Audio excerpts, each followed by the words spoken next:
Hello, welcome once again to little organise life coach Uthara. ഏകദേശം AC ഒക്കെ ഒന്ന് ഓണായി ഞാനൊന്ന് ഫ്രഷ് ആയിട്ടൊക്കെ വന്നപ്പോഴത്തേക്കിനും മൊബൈലിലെ ഡേറ്റ നോക്കിയപ്പോഴത്തേക്കിനും വൈഫൈ ഓണല്ല. അപ്പോൾ ഒരു കഥ പറഞ്ഞ് തീർന്നപ്പോഴത്തേക്കിനും നോക്കിയിട്ടത് റെക്കോർഡും ആയില്ല. എനിവേ അങ്ങനെ അങ്ങ് വിട്ടാൽ പറ്റില്ലല്ലോ, ആ കഥ പറഞ്ഞേ പറ്റൂ.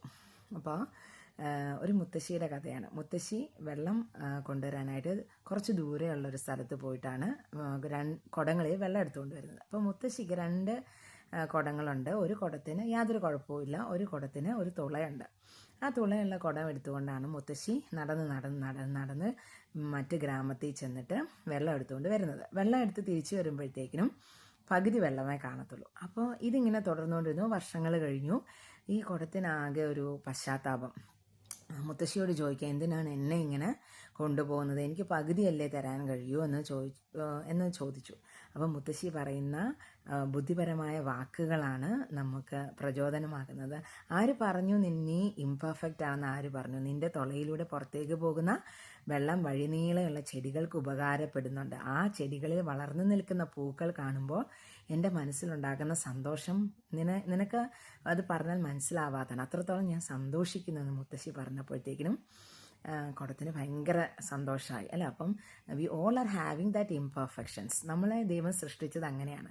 Some things he created as perfect. ഇപ്പോൾ സോളാർ സിസ്റ്റം നോക്കുകയാണെങ്കിൽ സൂര്യൻ നടുക്ക് നിൽക്കുന്നു, ഗ്രഹങ്ങൾ ചുറ്റും കറങ്ങുന്നു, they are attracting with each other, we are here, we are experiencing gravity. അപ്പോൾ ഇതെല്ലാം ഇങ്ങനെ നടക്കുന്നു. നമ്മൾ കുറച്ചൊക്കെ നമുക്ക് ഇംപെർഫെക്ഷൻസ് ഉണ്ട്, പക്ഷേ ആ ഇംപെർഫെക്ഷൻസിന് നമുക്ക് സൗന്ദര്യമുണ്ട് എന്നുള്ളതാണ്. അപ്പോൾ ആ സൗന്ദര്യം കണ്ടെത്തി ഞാൻ പെർഫെക്റ്റ് അല്ലല്ലോ എന്നോർത്തിട്ട് എല്ലാവരും അങ്ങനെ തന്നെയാണ്. എന്തെങ്കിലും ഒരു ഇംപെർഫെക്ഷൻ അവർക്ക് കാണും.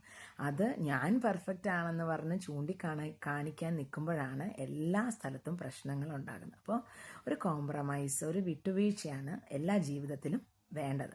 മനസ്സിലാക്കേണ്ട കാര്യം മീ ടു ഇസ് ഇംപെർഫെക്റ്റ്.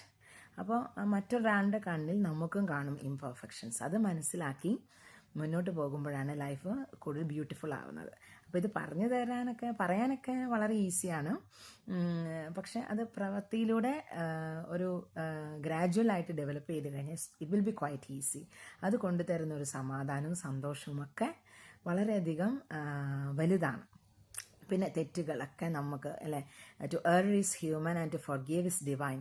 മനുഷ്യരായാൽ ചെറിയ തെറ്റ് സംഭവിക്കും, അപ്പോൾ അത് അബദ്ധം എന്ന് നമ്മൾ പറയും. രണ്ടാമത് അത് സംഭവിച്ചാൽ ഇറ്റ് ഈസ് എ ഡിസിഷൻ. അപ്പോഴാണ് അത് ഫോർഗീവ് ചെയ്യാൻ ബുദ്ധിമുട്ട് വരുന്നത്. എന്നാലും പറ്റുന്ന സന്ദർഭത്തിലൊക്കെ ഫോർഗീവ് ചെയ്യുക എന്നുള്ളത് നമ്മളുടെ വാല്യൂ ഉയർത്തിക്കൊണ്ട് വരത്തേ ഉള്ളൂ.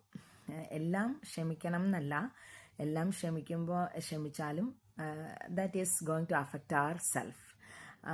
പറ്റുന്നതൊക്കെ ഇത് മനസ്സിലാക്കിക്കൊണ്ട് ചെയ്യുക. ചെറിയ ചെറിയ തെറ്റുകൾ എല്ലാവർക്കും വരും. അപ്പോൾ അത് വെച്ചിട്ട് ഇപ്പോഴത്തെ നമ്പർ ഓഫ് ഡിവോഴ്സസ് കൂടുന്നതിൻ്റെ കാര്യം അതാണ്. ആർക്കും ആരെയും സഹിക്കാനുള്ളൊരു സമയമില്ല, ഒരു ക്ഷമയില്ല എന്നുള്ളതാണ്. കാരണം everyone wants to be independent, they demand freedom, they wants freedom.